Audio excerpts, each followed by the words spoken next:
You watched, you heard what happened in the Oval Office on Friday. You probably just saw those poll numbers there from Harry.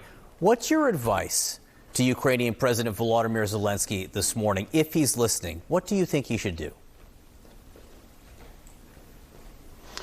Well, John, it's good to be with you. I've also seen recent polling that shows the American people by 80% still distrust Putin, right? They know that he is a bad guy. So I think we need to be careful on how we approach these polls. Look, what happened in the Oval Office the other day was reprehensible, right? Because we watched the president and the vice president bully President Zelensky, who has always said that he appreciates American support. I was part of that meeting that took place just before his meeting with the president, with other senators.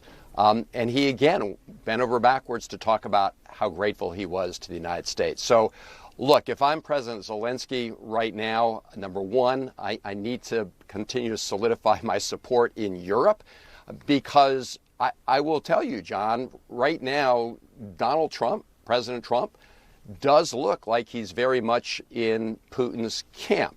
I didn't think we would see the day when we had the Russians openly gloating as they are today and the day before about the Trump administration's position, saying, wow, the Americans accept our vision.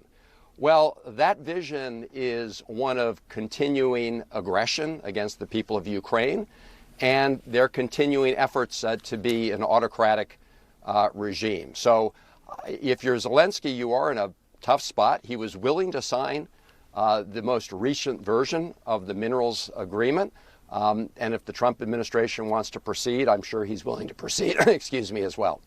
Look, you noted that Russia is gleeful this morning, and they are celebrating what happened in the Oval Office. What do you think happens if this trend continues? Where does this go?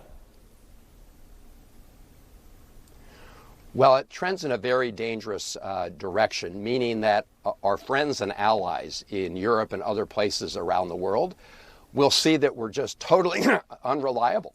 And who knows what will happen when NATO, if it splinters. I mean, you have Elon Musk out there, calling for the end of NATO. So what we're watching, in my view, is a big realignment. You have President Trump, who no longer believes that the United States is the leader when it comes to defending and promoting freedom and the rule of law and democracy. However imperfectly we've done that, he is discarding that whole paradigm. He sees himself more like Putin or Xi as this strong man who is going to abandon our friends whenever he thinks it's in his personal interests. In my view, that's not America first. That is America in retreat. And again, I know you voted to confirm former Senator Marco Rubio, your former colleague, as Secretary of State. If you can still hear me, I see you adjusting your earpiece. How do you feel about your vote to confirm Senator Rubio as Secretary now? Well, I regret that vote because, when it was Senator Rubio was somebody who understood that Putin was the aggressor and the Russians were the aggressor.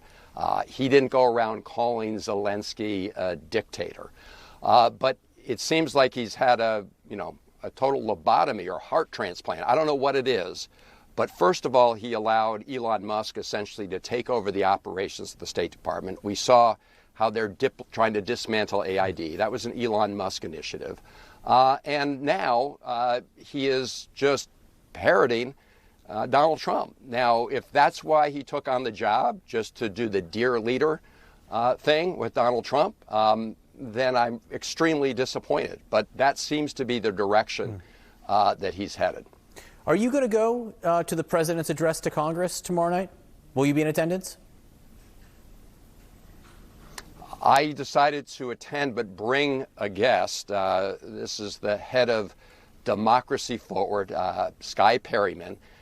They're the organization that has successfully brought a number of these lawsuits against the law-breaking spree by Musk and Trump. They brought one of the suits to stop the effort to illegally freeze, appropriations, monies that Congress had already approved of for all sorts of local priorities, as well as one of the lawsuits with respect to protecting federal employees against these illegal firings, where the administration is just lying when they send out these letters saying that people are being fired for poor performance, when we see that their most recent reviews are glowing reports. So these are just lies, John. In any event, I'm going to bring her as my guest, as a symbol of our efforts to block the illegal actions of Trump and Musk. And I know later today you're going to be demonstrating outside NOAA. We just had an official who had been fired from NOAA last week, who I think will be there as well. Why are you attending that demonstration? Well, for two reasons. Number one, I think it's important to show solidarity with all the patriotic federal employees who do good work on behalf of the American people. But the other is to help get the word out and build momentum around the country where people are really getting more and more upset about what's happening, and for a good reason. I mean, at NOAA, for example, what they're doing will make us less safe, right? They're provide all the information from the National Weather Service. They're our eyes and our ears for hurricanes and tsunamis. And if you blind yourself or you plug your ears, bad things happen.